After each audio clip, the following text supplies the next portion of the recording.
The steady drone of turboprop engines filled the cockpit as Elena Rodriguez adjusted her flight controls, guiding the aging Cessna Caravan through another routine cargo run across the Caribbean. To the shipping executives who hired her charter service, she was just another contract pilot hauling freight between islands, reliable but unremarkable, someone who flew boxes and paperwork without asking questions about manifests or destinations. But when Somali pirates armed with RPGs and assault rifles attacked her aircraft over international waters, expecting to find an easy target flying a defenseless cargo plane, they had no idea that they were about to face Captain Elena Rodriguez, former F/A-18 Super Hornet pilot with 2,400 combat flight hours, who was about to transform their hijacking attempt into the last mistake they would ever make. Welcome to Those Who Left a Trace, where ordinary people carry the most extraordinary secrets. Before we dive into this incredible story that will leave you speechless, tell us in the comments what city you're watching from today. And if you believe that everyone deserves respect no matter how they appear on the surface, hit that subscribe button and join our community that honors the hidden warriors among us. The morning sun painted the Caribbean Sea in brilliant shades of turquoise as Elena Rodriguez prepared for another routine cargo flight from Miami to Port-au-Prince. At 33 years old, she stood 5 feet 5 inches tall with long black hair that she kept pulled back in a practical braid beneath her pilot's cap. Her dark brown eyes held a sharp intelligence that most people mistook for simple focus on her flying duties, never suspecting the depth of aerial combat training and military experience that lay behind that professional gaze. Elena wore the standard uniform of civilian cargo pilots: khaki flight suit with commercial pilot's wings, sturdy boots, and a headset that connected her to air traffic control systems throughout the Caribbean region. In the cockpit beside her sat the flight bag containing charts, logbooks, and navigation equipment that marked her as a competent but unremarkable commercial pilot. To the cargo brokers and shipping companies that hired Caribbean air freight services, Elena was simply Rodriguez, the civilian pilot who flew their manifest between islands with reliable efficiency. She had been operating the charter service for 22 months, building a reputation for on-time deliveries and professional service that kept her Cessna Caravan busy with regular contracts. What none of them knew was that Elena's understanding of aircraft performance and navigation had been developed during 10 years as a Navy pilot, including 6 years flying F/A-18 Super Hornets from aircraft carriers in combat operations around the world. Her expertise with aviation systems, tactical maneuvering, and aerial combat had been earned through missions that tested the limits of both pilot skill and aircraft capability. Marcus Thompson, operations manager for island logistics, represented the typical attitude that most cargo customers held toward contract pilots like Elena. At 45 years old, Thompson was a veteran shipping coordinator who managed cargo flights throughout the Caribbean with the efficiency that kept goods moving between islands. "Rodriguez, I need you to take a priority shipment to Haiti this morning," Thompson said as he approached Elena's aircraft with the manifest, clipboard, and cargo documentation. His tone was businesslike, but carried the casual assumption that civilian pilots were simply transportation providers who required minimal coordination. Elena accepted the manifest and conducted her standard pre-flight review of cargo weight, balance calculations, and routing requirements. "What's the nature of the cargo, Mr. Thompson? I need to ensure proper weight distribution and handling procedures." Thompson glanced at the cargo pallets being loaded into her aircraft: medical supplies and emergency equipment for the hospital in Port-au-Prince. Standard humanitarian cargo. Nothing unusual about handling requirements.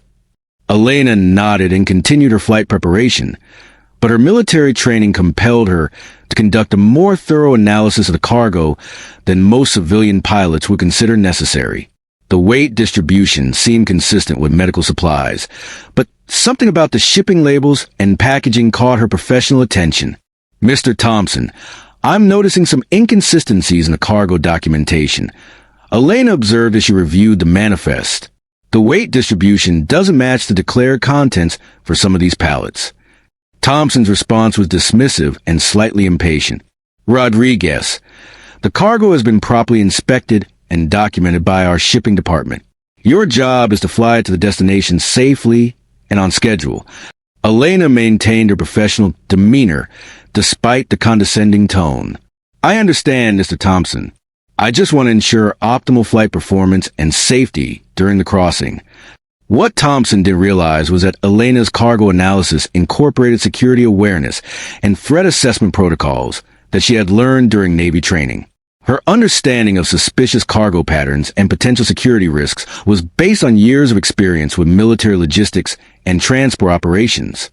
As Elena completed her pre-flight preparations and filed her flight plan for the 90-minute journey to Haiti, she remained aware that something about this particular cargo shipment felt different from her usual humanitarian flights. Her operational instincts, developed through years of military service, suggested that this mission might involve more complexity than a routine supply delivery. The flight began normally as Elena departed Miami International Airport and established her cruise altitude over the Straits of Florida. The Cessna Caravan performed reliably, and her navigation proceeded according to plan as she headed southeast toward Haitian airspace. Elena's communication with air traffic control followed standard procedures as she transitioned between sectors and reported her progress to controllers managing Caribbean airspace. Her flying was competent and professional, reflecting the skills that had made her a successful commercial pilot. Miami Center. Caribbean Freight 742 is level at flight level 95, estimating Haiti at 1,545 hours. Elena transmitted with a standard phraseology that marked professional aviation communication. The controller's response was routine and professional. Caribbean Freight 742 Miami Center. Contact Port-au-Prince approach on 124.7 when 50 miles from destination. Elena acknowledged the frequency change and continued her flight, but as she approached the midpoint of her journey, her situational awareness began registering anomalies that suggested potential security concerns. The first indication of trouble came from her onboard GPS navigation system, which began displaying position errors and signal degradation that suggested possible electronic interference. Elena recognized the symptoms as consistent with GPS jamming, a technique used by hostile forces to disrupt navigation and communication systems.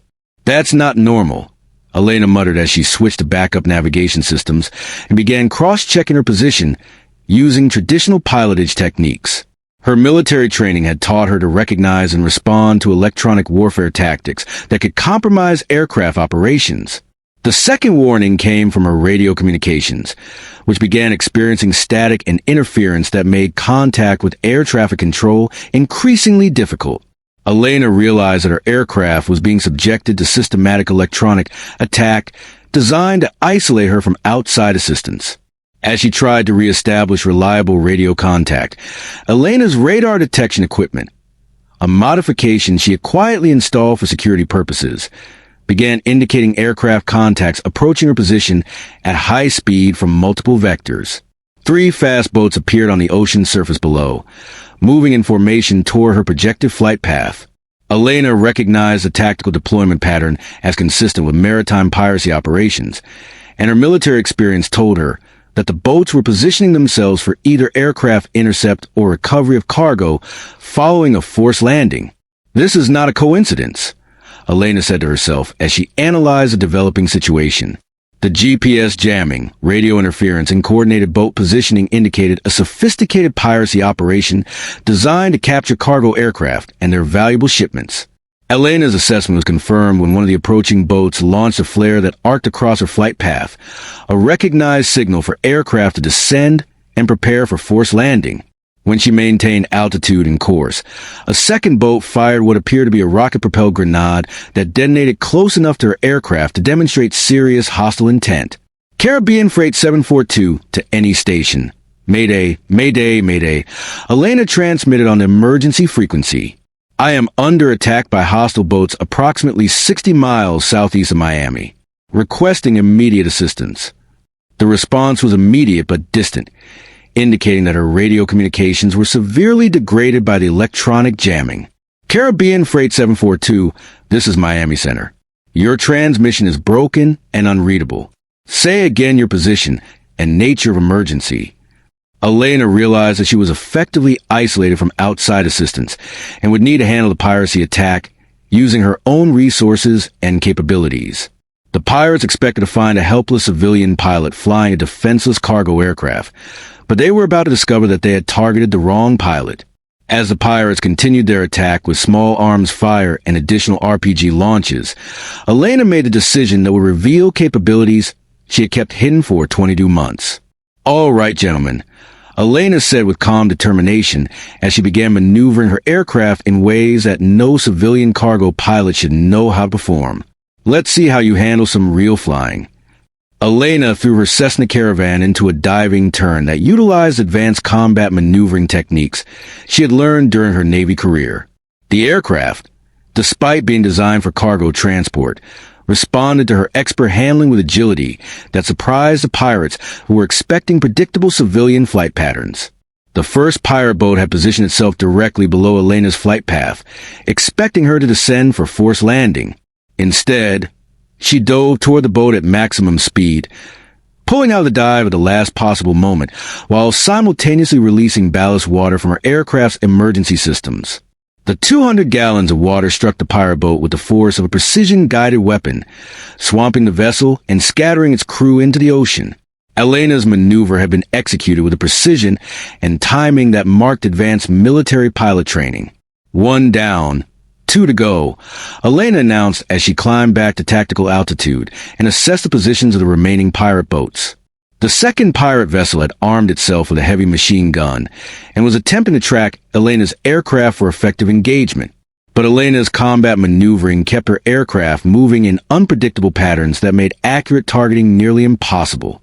Drawing on her experience with air-to-surface attack profiles, Elena descended toward the second boat while maintaining high speed and erratic flight path. As she approached minimum altitude, she activated her aircraft's landing lights, powerful strobes that temporarily blinded the pirates and disrupted their ability to aim effectively. During the brief moment of confusion, Elena executed a maneuver that would have been impossible for any civilian pilot to perform. She rolled her cargo aircraft inverted and pulled through a high-G barrel roll that brought her directly over the pirate boat while flying upside down. The pirates, expecting conventional flight patterns from a civilian cargo pilot, were completely unprepared for advanced aerobatic maneuvering. Their gunfire went wide as Elena's aircraft performed maneuvers that demonstrated training and experience far beyond civilian aviation. Elena completed her barrel roll and transitioned into a climbing turn that positioned her for engagement with a third pirate vessel. Her flying demonstrated the kind of precision and tactical awareness that marked elite military aviation training. The third pirate boat had observed Elena's destruction of the first 2 vessels and was attempting to withdraw from the engagement. But Elena wasn't about to allow the pirates to escape and potentially threaten other civilian aircraft or shipping. Using techniques she had learned during close air support missions, Elena positioned her aircraft for a strafing run against a fleeing pirate vessel. Her Cessna Caravan wasn't armed with weapons, but Elena improvised by using cargo as projectiles, opening her cargo bay doors while in flight, a dangerous maneuver that required expert piloting skills. Elena began dropping cargo pallets with precision that turned humanitarian supplies into effective weapons against the pirate boat. The first pallet struck the water directly beside the pirate vessel, creating a massive splash that swamped their deck and disabled their engine. The second pallet scored a direct hit on the boat's superstructure, effectively destroying their ability to continue operations. Within 15 minutes, Elena had neutralized all 3 pirate vessels using nothing more than expert flying skills, tactical knowledge, and improvised weapons created from her cargo load. The pirates who survived were left floating in the ocean, where they would be recovered by the Coast Guard vessels that were already en route to investigate Elena's Mayday call. Miami Center. This is Caribbean Freight 742. Elena transmitted as her radio communications cleared following the cessation of electronic jamming. Emergency situation has been resolved. Pirates have been neutralized and are no longer a threat to aviation or shipping. The response from Miami Center was immediate but confused. Caribbean Freight 742. Did you say the emergency has been resolved? What was the nature of your situation? Elena's response was carefully worded to provide necessary information without revealing the full extent of her combat capabilities. Miami Center. I was attacked by 3 pirate vessels using RPGs and small arms fire. I was able to evade their attacks and continue to my destination. The air traffic controller's confusion was evident in his response. Caribbean Freight 742, you're reporting that you evaded attacks by 3 pirate boats and neutralized the threat? How did you accomplish this in a civilian cargo aircraft? Elena realized that her explanation would require revealing capabilities that would irrevocably compromise her civilian pilot cover. Miami Center, I have extensive experience with emergency procedures and defensive flying techniques. I was able to outmaneuver the attacking vessels and continue my mission. The Coast Guard vessels that arrived at the scene later confirmed Elena's account, but struggled to understand how a civilian cargo pilot had single-handedly defeated 3 well-armed pirate boats using an unarmed transport aircraft. Their reports triggered investigations that would soon reveal Elena's true identity and background. Commander James Wilson, Coast Guard District 7 Operations Officer, personally interviewed Elena when she landed in Miami later that day. Wilson was 47 years old, a veteran Coast Guard officer who had extensive experience with maritime security and piracy investigations. Ms. Rodriguez. Commander Wilson began as they met in a secure conference room at Miami International Airport. Your actions today were extraordinary. I need to understand how you were able to defeat 3 armed pirate vessels using a civilian cargo aircraft. Elena realized that her cover identity was about to be compromised, but operational security required her to minimize the information she revealed about her military background. Commander, I use evasive maneuvering and improvised tactics to avoid their attacks and neutralize their threat capability. Wilson studied Elena with growing curiosity. Ms. Rodriguez, the maneuvers you described require advanced pilot training and combat experience. Your flying techniques exceeded anything we would expect from civilian cargo operations. Elena maintained her professional demeanor while carefully managing the information she provided. Commander, I've had extensive training in emergency procedures and defensive flying techniques. I applied that training to handle an unusual threat situation. Wilson's expression indicated growing suspicion about Elena's background and capabilities. Ms. Rodriguez, I'm going to be direct with you. The Coast Guard pilots who responded to your Mayday call found evidence of advanced combat maneuvering that suggests military training. I need to know your actual background and qualifications. Elena faced a decision that would determine her future as a civilian pilot and potentially compromise the operational security that had required her transition from military service. Commander Wilson, I need to make some phone calls before I can answer your questions completely. 6 hours later, Elena sat across from Commander Wilson and Captain Patricia Morrison, Navy Liaison Officer for Civilian Aviation Security. Morrison was 49 years old, a career naval aviator who understood the complexities of military pilots transitioning to civilian employment. Ms. Rodriguez, Captain Morrison began, or should I say Captain Rodriguez, your service record has been reviewed by appropriate authorities. Your actions today have attracted attention that requires us to discuss your current assignment and future options. Elena straightened to attention with the bearing that had marked her naval service. Thank you, Captain Morrison. I understand that today's events have compromised my civilian cover. Morrison nodded approvingly. Captain Rodriguez, your service record shows exceptional performance during 10 years of naval aviation, including combat operations in multiple theaters. Your expertise proved crucial today in protecting civilian aviation from piracy threats. Elena felt a mixture of relief and apprehension as she prepared to discuss her transition from hidden civilian pilot to acknowledged military veteran. Captain, I've been honored to serve in whatever capacity supports naval aviation and civilian security.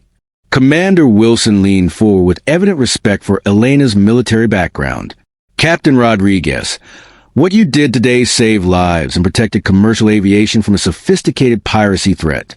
Your actions also demonstrated that our current anti-piracy measures may be inadequate for the evolving threat environment. Morrison consulted Elena's personnel file with growing admiration. Captain, your combat experience and tactical knowledge are too valuable to waste on routine cargo operations. We're prepared to offer you several options for return to naval aviation or assignment to maritime security operations. The conversation continued for 2 hours as Morrison outlined possibilities that would restore Elena to positions matching her training and experience. The options included command of maritime patrol squadrons, instructor positions at naval flight training facilities, and staff roles in anti-piracy operations. Elena felt overwhelmed by the opportunity to return to meaningful naval service after 22 months of civilian employment that had hidden her true capabilities and experience. Captain Morrison, I would be honored to return to naval aviation in whatever capacity best serves Navy requirements. Morrison smiled warmly. Outstanding, Captain Rodriguez. Your first option is command a maritime patrol squadron based in Key West. Your expertise in both aerial combat and anti-piracy operations is exactly what that unit needs. As they concluded their meeting, Elena reflected on the events that had transformed her from hidden cargo pilot to recognized naval officer in a single day. Her civilian flying career was over, but her return to naval aviation represented not just personal vindication, but also recognition that specialized expertise must be utilized where it can make the greatest difference. The following weeks brought intensive preparation for Elena's return to naval service and transition from civilian employment to military command. Her Caribbean air freight service was quietly transferred to other operators, and her aircraft was returned to the leasing company with documentation that revealed nothing about its role in anti-piracy operations. Marcus Thompson, who had supervised Elena's cargo operations, approached her during the transition with profound respect and curiosity. Captain Rodriguez, I had no idea of your military background and experience. Your professionalism as a civilian pilot suddenly makes much more sense. Elena met his gaze with the same professional courtesy she had always shown. Mr. Thompson, flying cargo was honest work that served important logistics requirements. I was proud to contribute to Caribbean commerce and humanitarian operations. Thompson shook his head in amazement. Captain, you were flying routine cargo runs when you were qualified to command naval aviation squadrons. Your dedication to service is remarkable. Elena's response reflected the humility that had marked her transition to civilian employment. Mr. Thompson, every aviation mission serves important purposes. Cargo operations keep communities supplied and connected, which is essential to economic development and emergency response. 6 weeks later, Commander Elena Rodriguez stood on the flight line at Naval Air Station Key West, preparing for her first flight as Commanding Officer Maritime Patrol Squadron 14. The P-8 Poseidon beside her represented not just advanced naval aviation technology, but also the return to meaningful service that utilized her training and experience. As she conducted her pre-flight inspection, Elena reflected on the lessons learned during 22 months of civilian flying. Her experience as an unrecognized cargo pilot had taught her valuable perspectives about commercial aviation, logistics operations, and the importance of reliable transportation to civilian communities. The squadron she now commanded would benefit from leadership that understood both the technical aspects of maritime patrol operations and the broader context of commercial aviation security. Her civilian experience had reinforced her appreciation for the interconnections between military and civilian aviation. Most importantly, Elena had learned that professional excellence transcends official assignment, that expertise reveals itself when circumstances demand exceptional performance, and that true naval officers serve with distinction regardless of recognition or apparent importance of their duties. Her civilian pilot's logbook, which had recorded hundreds of hours of cargo operations, now resided in her office as a reminder of service that had prepared her for command responsibilities requiring both technical expertise and operational humility. The piracy engagement that had revealed her identity remained classified, but within naval aviation circles, Elena's story became legend about the importance of maintaining readiness and recognizing that threats can emerge anywhere, requiring immediate response from qualified personnel regardless of their current assignment. Her transformation from hidden cargo pilot to squadron commander illustrated the reality that excellence cannot remain concealed when circumstances require extraordinary performance, and that the most effective military leaders are those who understand service in its broadest and most meaningful context. Elena Rodriguez's story concluded with the understanding that warriors serve wherever they're needed, that professional competence transcends official position, and that the most valuable naval officers are those who perform their duties with quiet excellence while carrying expertise that can protect lives when maritime security depends on immediate action and uncompromising professional competence.